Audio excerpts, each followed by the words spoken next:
Сохраним память о подвиге героев Великой Отечественной войны.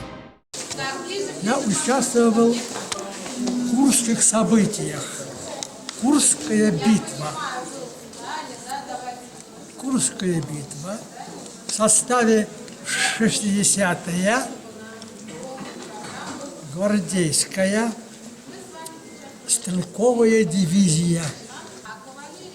17 июля 43 года еще участвовал в освобождении Харькова.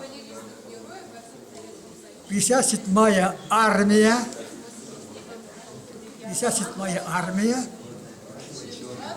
23-й танковый корпус,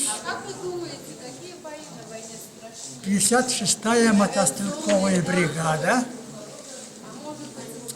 командир роты автоматчиков. И последняя Криворожская операция. Это ноябрь 43-го года. А где вы получили известие о победе? Где закончили свой боевой путь?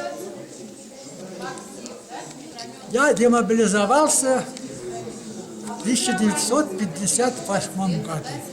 В 1958 году уже кончилась моя военная карьера.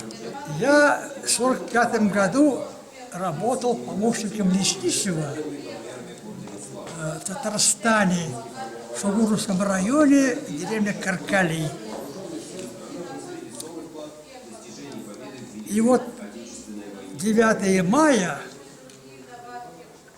я встретил именно в деревне Каркали. Мы победили. Мы такого врага шею сломали. Вот такое возвышенное было настроение. Кто плачет, кто улыбается, кто обнимается.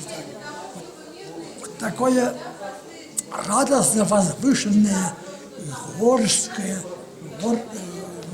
и горестное даже настроение, потому что многие ведь не вернулись. Вот в нашем селе 46 человек, а было 300 примерно 80 человек, и 46 не вернулись. А в Каркалях еще больше. Спасибо большое вам. Сохраним память о подвиге героев Великой Отечественной войны.